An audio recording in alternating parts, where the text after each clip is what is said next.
साथ संगत बड़े प्यार से कहना जी। संतो, हम लोगों को हमेशा लगता है कि पुण्य कर्म करने वालों को स्वर्ग की प्राप्ति होती है तथा पापी नीच क्रूर लोगों को नरक में जाना पड़ता है, लेकिन आप गलत हैं। इस कथा के माध्यम से मैं आपको बताऊंगा कि स्वर्ग में जाने का असली हकदार कौन है और वह कौन से कर्म है जिससे आपके सारे कष्ट और पाप समाप्त हो जाते हैं। तो आइए संतो जानते हैं इस पवित्र कथा के माध्यम से। संतो, एक बार धरती लोक पर 4 व्यक्तियों की मृत्यु एक ही साथ हुई थी। वे सभी लोग विचारों में अलग अलग और अलग अलग प्रदेश के रहने वाले थे।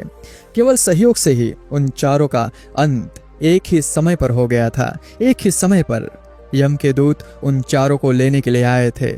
मरने वालों में एक तो किसी प्रदेश का राजा था, दूसरा बड़ा धनी व्यापारी था, तीसरा एक पूजा पाठ करने वाला पंडित था और चौथा गरीब मजदूर था जो दिन भर मेहनत करके अपने परिवार का पालन पोषण करता था। चारों की आत्माओं को लेकर यमदूत मृत्यु के देवता धर्मराज की सभा में आकाश मार्ग से चारों आत्माओं को लेकर जा रहे थे। जब यमदूत उन चारों आत्माओं को लेकर यमराज के सभा में पहुंचे तो उनके सम्मुख जाकर सभी खड़े हो गए। वे चारों सोच रहे थे कि कौन स्वर्ग में जाएगा और कौन नरक में जाएगा। यमराज अपने आसन पर तब तक विराजमान नहीं हुए थे। उससे पहले ही चारों आपस में बातचीत करते हुए स्वयं को ही स्वर्ग मिलना चाहिए यह कह रहे थे। सबसे पहले राजा कहने लगा, देखो, मुझे तो धर्मराज पक्का स्वर्ग में ही भेजेंगे क्योंकि मैं एक विश्वविख्यात राजा हूँ। मैंने अपने अनेक सद्कर्मों से धरती लोक पर अपना खूब नाम कमाया है। चारों तरफ लोग मेरे अच्छे कर्मों की चर्चा करते हैं। कभी भी कोई मेरे द्वार से खाली हाथ नहीं गया। जो भी आया मैंने उसे इतना दिया कि वह जीवन भर मेरा नाम नहीं भूल पाया है। हर तरफ मेरे नाम का यशगान हो रहा है। मेरे द्वारा लुटाए गए दान से लाखों लोगों को खाने को अन्न मिला और रहने को आश्रय मिला। इसलिए मेरे कर्मों को देखते हुए तो धर्मराज मुझे पक्का ही स्वर्ग में भेजेगा। संतो, फिर राजा की बात सुनकर वह धनी व्यापारी कहने लगा, हे भाई, मैंने तो पृथ्वी लोक रहकर खूब धन कमाया है और उस धन से मैंने लाखों लोगों की सहायता की है। मैंने अपने कमाई का 11वां हिस्सा सदैव दीन दुखियों की सहायता में उपयोग किया है। मेरे शुभ कर्मों को देखते हुए धर्मराज मुझे ही स्वर्ग में भेजेंगे और यह बात मैं पहले से ही जानता हूं। व्यापारी की बात सुनते ही पंडित जी कहने लगे, अरे भाई, क्यों फिजूल की बातें कर रहे हो? स्वर्ग में जाना कोई आसान काम नहीं है। स्वर्ग में जाने के लिए दान के साथ साथ पूजा पाठ करना पड़ता है। इसलिए स्वर्ग में प्रस्थान तो मैं ही करूंगा क्योंकि मैंने भगवान का खूब पूजा पाठ किया है। पूरा जीवन मेरा पूजा आराधना में बीता है।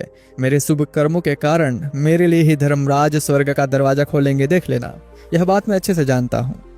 जब इस प्रकार तीनों ने अपनी अपनी बातें की और अपने अपने विचार रखे, फिर वह तीनों लोग उस चौथे मजदूर की ओर देखते हैं कि अब यह क्या कहता है।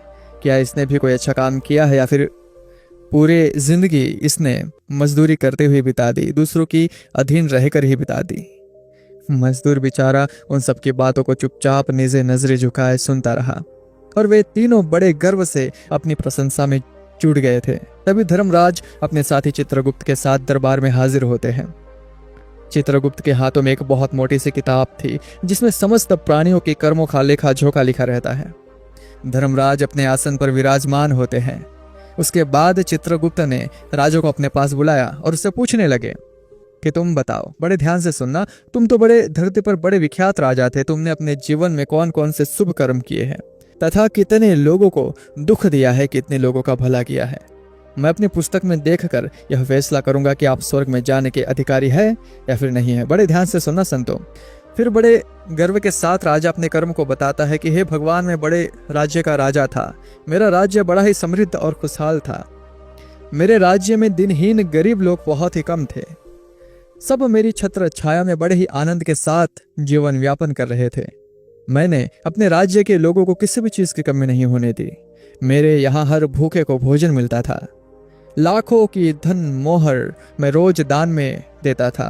प्रजा के लोग मुझसे बहुत खुश रहते थे। दिन रात मैं यही करता, यही मेरे जीवन के अच्छे कर्म है। राजा की बात सुनकर चित्रगुप्त ने अपनी पुस्तक उठाई और उसमें देखने लगे। पुस्तक में देखकर उन्होंने राजा को बताया कि तुम जो कह रहे हो वह बिल्कुल सत्य है। तुमने अपनी प्रजा को बहुत सुख दिया है, परंतु इसके साथ साथ तुमने बहुत बड़ा अपराध भी किया है। तुमने अपने राज्य की सीमा को बढ़ाने के लिए जितने युद्ध लड़े हैं, उन युद्धों में हजारों लाखों की संख्या में सैनिकों ने अपनी जान गंवाई है। उन सब की मृत्यु का कारण तुम बने हो। उनके परिवारों को, उनके बच्चों को अनाथ करने वाले तुम हो। उनके स्त्रियों को विधवा बनाने वाले भी तुम हो। उनकी माँ की गोद भी सुनी करने वाले तुम हो। तुमने अपने ही सैनिकों के हजारों परिवारों को हमेशा दुख दिया है। युद्ध लड़कर राज्य बढ़ाने से अच्छा था कि तुम अपने पड़ोसी देशों से मित्रता करके उनके साथ व्यापार बढ़ाते। आपका राज्य तभी समृद्ध और संपन्न रहता। तुमने अपनी प्रजा को नहीं, सैनिकों को सुखी बनाया है, इसलिए तुम स्वर्ग के अधिकारी नहीं हो। यह बात सुनकर राजा चुपचाप पीछे हो गया। उसके बाद चित्रगुप्त ने व्यापारी से पूछा, आपने धरती पर कौन कौन से अच्छे कर्म किए हैं? तब व्यापारी कहता है, हे भगवान, मैंने धरती पर जितना धन कमाया उसका 11वां भाग अच्छे कामों में लगाया है। लाखों लोगों को भोजन कराया है, कई आश्रमों को दान दिया है, कई बेघर लोगों को अपने धन से भर दिया है, कई शहरों में मंदिरों का निर्माण कराया है, कई जगह पर धर्मशालाएं बनवाई है, प्रत्येक तीर्थ में भंडारे करवाए हैं। यही मेरे जीवन के अच्छे कर्म हैं। व्यापारी की बात सुनने के बाद चित्रगुप्त ने अपनी पुस्तक खोली जिसमें उसके जीवन के सारे अच्छे बुरे कर्म लिखे हुए थे। चित्रगुप्त ने बताया कि देखो, तुम जो कहते हो वह सत्य है। तुमने धरती पर खूब दान धर्म किया है, पर तुम्हारा पाप यह है कि तुमने धरती पर जो दान धर्म किया है वह तुमने उस पैसे से किया है जिसको कमाने के लिए तुमने बहुत झूठ बोला है। बड़े ध्यान से सुनना, तुमने बहुत ठगी की है, कई चीजों में मिलावट करके बेचा है, नकली चीजों को असली के दामों में बेचा है, कितने व्यापारियों को रास्ते से तुमने हटाया है। तुम्हारे इन कर्मों से अनजाने में कितने लोग बीमार होकर मारे गए हैं, कितनों ने आत्महत्या कर ली, कितनों की मेहनत का पैसा तुम्हारे पास चला आया। उन सब लोगों की बद्दुआ तुम्हारे साथ है। तुमने जो कुछ भी अच्छा काम किया है वह कर्म शून्य हो गया है अब, इसलिए तुम्हारे पास भी तुम्हारा कोई शुभ कर्म नहीं है। तुम स्वर्ग में जाने के अधिकारी नहीं हो। चित्रगुप्त की बात सुनकर व्यापारी भी बड़ा उदास होकर पीछे हो गया। उसके बाद पंडित जी को आगे बुलाया और पूछने लगे, अच्छा, तुमने अपने जीवन में कौन से अच्छे कर्म किए हैं पंडित? तब पंडित जी कहते हैं, हे भगवान, मेरा पुण्य यही है कि मैंने हजारों लोगों को ज्ञान दिया, हजारों यज्ञों के अनुष्ठान को संपन्न कराया, हजारों के घरों में पूजा पाठ कराया है, दिन रात मैंने ईश्वर का जप तप किया है, हजारों कन्याओं का विवाह कराया है, लाखों पंडितान श्राद्ध करवाए हैं, अनगिनत लोगों को मार्गदर्शन दिया है। इससे ज्यादा शुभ कर्म और क्या हो सकता है? तब चित्रगुप्त अपने पुस्तक में देखकर बताते हैं, हे पंडित महाराज, आपका कहना सर्वदा सत्य है। आपने वास्तव में हजारों लोगों को ज्ञान दिया है, लेकिन उस ज्ञान पर स्वयं कभी अमल नहीं किया। आपने सैकड़ों यज्ञ पूजा अनुष्ठान कराए, पर उसको निस्वार्थ भाव से नहीं किया। कोई कर्म नहीं था वो। तुम हमेशा से धर्म के लालची रहे, इसलिए तुम स्वर्ग में जाने के अधिकारी नहीं हो। अब तो उदास होते हुए पंडित जी भी पीछे हो गए। अब बचा केवल वह मजदूर। यह सब देखकर बड़ा हैरान था कि अब तक वह जिनको इतना महान समझ रहा था, उनमें से कोई भी स्वर्ग का अधिकारी नहीं रहा। तो मैं कैसे स्वर्ग में जा सकता हूँ? मुझे तो स्वर्ग की कल्पना भी नहीं करनी चाहिए, क्योंकि मैं तो कभी पूजा पाठ, जप तप या फिर दान करने के लायक भी नहीं था। तो शुभ कर्म कहाँ से करता? मैं तो मेहनत मजदूरी करके सारे जीवन अपने परिवार का भरण पोषण करता रहा। वह मजदूर यह सब बातें सोच ही रहा था कि इतने में चित्रगुप्त ने उससे भी आवाज लगा दी और उससे पूछा, किंतु वह मजदूर तो पहले से ही कहने लगा, संतों की भगवान, मैंने धरती पर एक गरीब के घर पे जन्म लिया है, दान हवन पूजा पाठ करने के मैं लायक ही नहीं था, तो मैं शुभ कर्म कहाँ से करता? मैं तो अपने परिवार का पालन पोषण बड़ी मुश्किल से कर लेता हूँ। मैं जानता हूँ भगवान कि मैं स्वर्ग में जाने का अधिकारी तो नहीं। मैंने धरती पर भी नरक भोगा है और आगे भी नरक में जाने की हैसियत है मेरी। किंतु हे प्रभु, यहां पर भी मेरी एक इच्छा है। मैं स्वर्ग में तो नहीं जा पाऊंगा, पर एक बार स्वर्ग को अपनी आंखों को झपका कर देखना चाहता हूं। इससे अधिक मेरी कोई इच्छा नहीं है, क्योंकि मैंने ऐसा कोई कर्म नहीं किया है जो कुछ देर के लिए ही मुझे स्वर्ग में पहुंचा दे। मजदूरी के बाद लोगों की सेवा के लिए मेरे पास समय नहीं बच पाता था। बचा हुआ थोड़ा बहुत समय मैं अपने बूढ़े माँ बाप की सेवा में लगा देता था। उनके लिए उन्हें खिलाता पिलाता, उनकी वस्त्र बदलता, यही मेरी दिनचर्या रहती। मुझे तो मंदिर में जाने का भी अवसर नहीं मिलता था।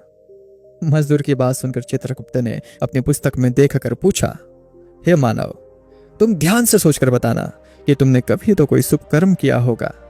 तब मजदूर अपने पूरे जीवन के घटनाक्रम को याद करता है। तब उसे याद आता है कि एक बार उसे बहुत तेज भूख लगी थी। वह रोटी खाने के लिए बैठा ही था कि इतने में वहाँ एक बहुत ही कमजोर बीमार कुत्ता टहलता हुआ आ गया था, जो ठीक से चल भी नहीं पा रहा था। वह आकर मेरे सामने बैठ गया और मेरी रोटी की ओर गौर से देखने लगा। मैं समझ गया कि वह कुत्ता बहुत भूखा होगा।